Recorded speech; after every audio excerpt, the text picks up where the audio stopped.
Hello, and welcome to the Theological Family Ministry Podcast, a podcast for parents as well as children and youth ministry leaders. We are dedicated to showing how theological study and biblical application relate to the discipleship of children and youth.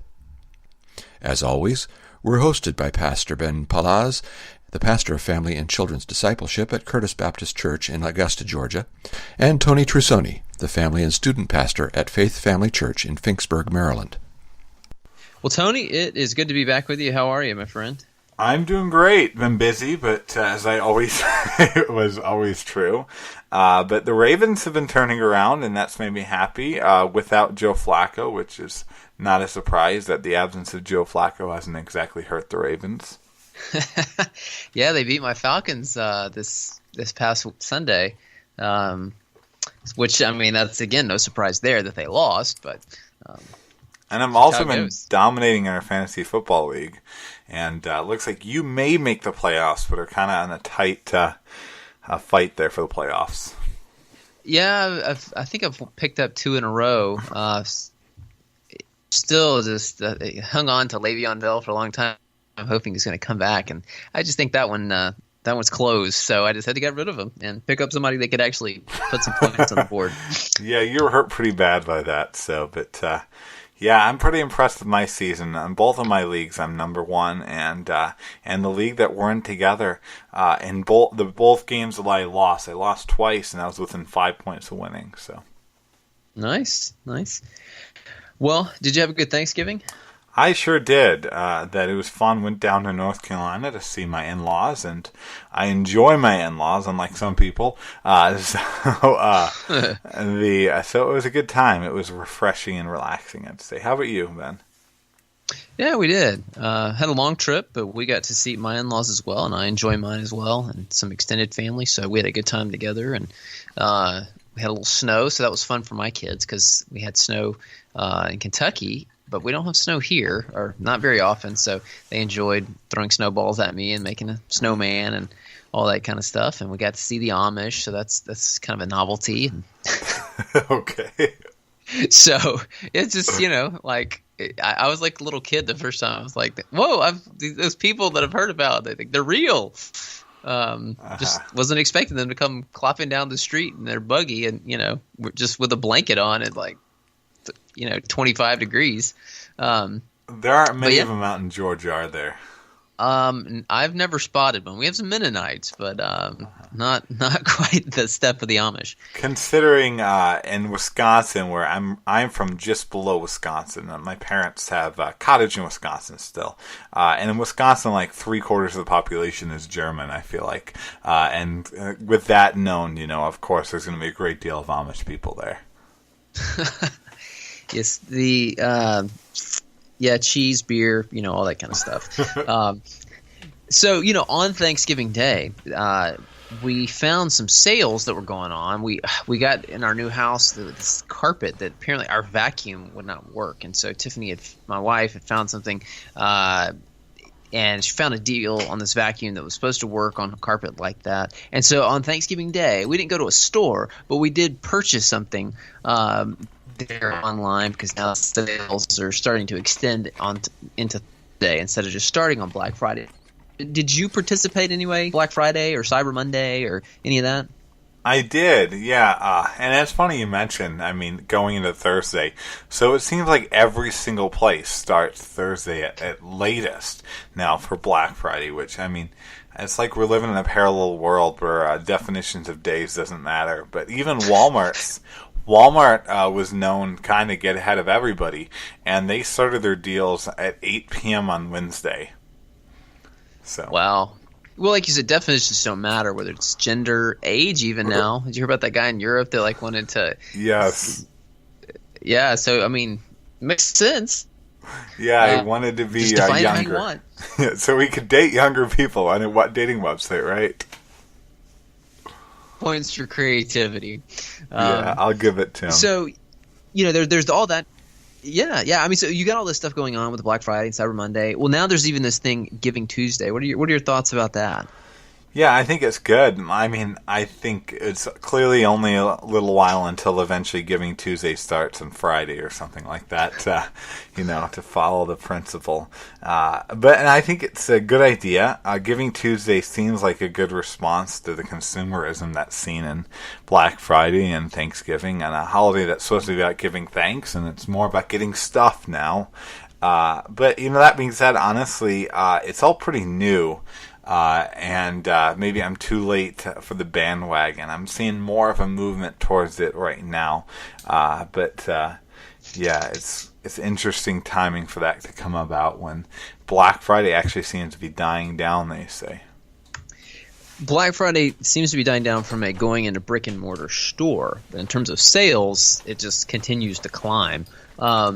So it's a good intro into what we want to talk about today, about generosity among the generations, and cultivating a heart of generosity, a culture of it in your home, your church.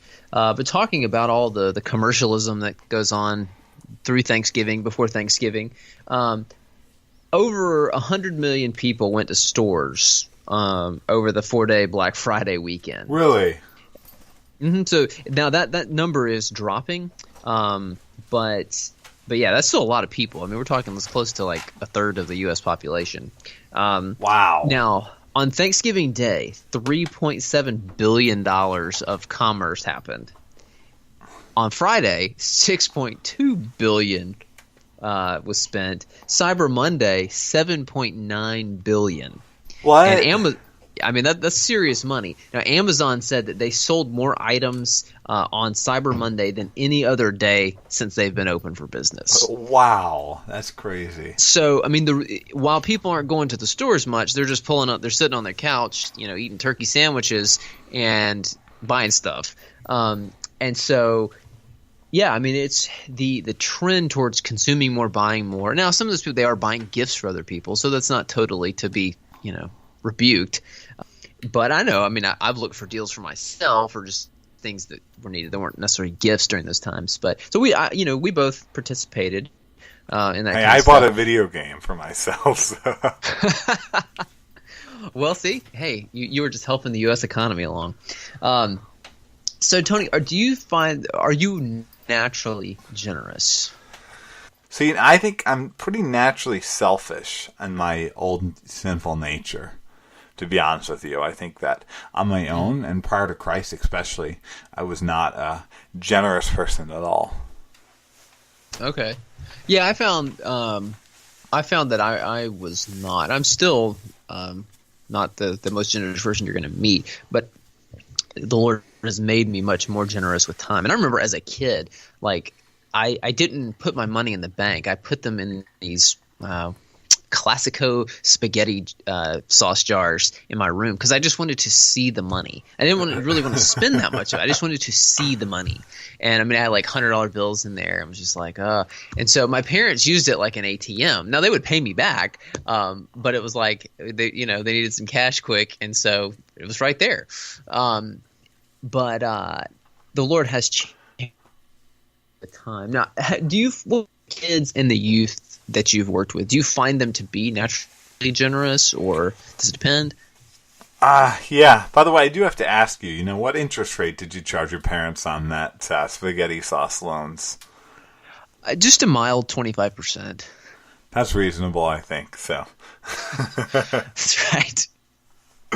Yeah, you have to get the loan sharks to go after him at some point, though. They paid every penny back. That's good. I'm glad to hear that. You didn't have to rough them up. Didn't have to break any kneecaps. Not too much. Okay, good. I would say our youth here are really generous and volunteering. That we actually, I'm really impressed. Almost all of our youth, and I tell their parents this a lot too, almost all of our youth serve in one way, shape, or form. In fact, we have almost all of our youth will serve in children's ministry to serve when needed, which is really cool. But I think many children and youth are anything but generous with their time or with their money. I think with millennials, often you'll see articles out there, and with Generation Z, about how these young people are just so incredibly generous. And the most generous generation, millennials, are often said to be in articles in the Atlantic and things like that. But I've actually done the studies of the statistics, and millennials' charitable giving is less than half of the percentage of population they represent. So they are giving far, far, far less per portion of population than any other generation in America. In fact, though, according to a lot of statistics, every generation in America for the past about 100 years has given less and has served less. But ironically, our generation just talks a ton about how we serve, even though we don't serve or give money to much of anything. We have the incredible and unprecedented ability to, publish photos of ourselves and things like that, and then it's sort of like a substitute, I guess. Yeah. Well, one interesting thing is, our generation, actually, one of the ways that younger generations give and see as charitable giving as through putting $5 into an online fundraiser for somebody's medical bills or something like that, which is a great thing. But if you've given $5 to somebody's medical bills, you've not been charitable for the year. That's right. Yeah, I agree with you. I mean, I will say some people, and it even can start as children, have a tendency to be more giving than some other people. Just like some people have a tendency to be more joyful and upbeat than others. They're just wired, and you factor sin in as well. So like with my children, I've got one who is – it's just going to probably be an uphill push through life, being generous and the Lord working. There's another one who is just more naturally generous, though there are times when the selfishness clearly comes out. Yeah. But you can just see it, in that way. And I've seen that some with kids, here at our church, where many of them probably just more naturally, and all of us, we're selfish, but some of them it's easier, I guess, to give, and that's apart from supernatural birth of the Holy Spirit. So what factors are working against us in cultivating generous hearts in ourselves and in also the kids that we're shepherding? Yeah, so I think there's a lot. I think one significant aspect that we can underplay in this is the day-to-day worries about our own financial stake and our future financial security worries. So I think sometimes we feel like if we don't put in those extra hours and serve in a way, and if we don't, if we give up any of our money to church or to a charity, that either we're going to not have the things that we expect to have right now, or we're not going to have a robust savings account that we want to have to be able to retire at 43.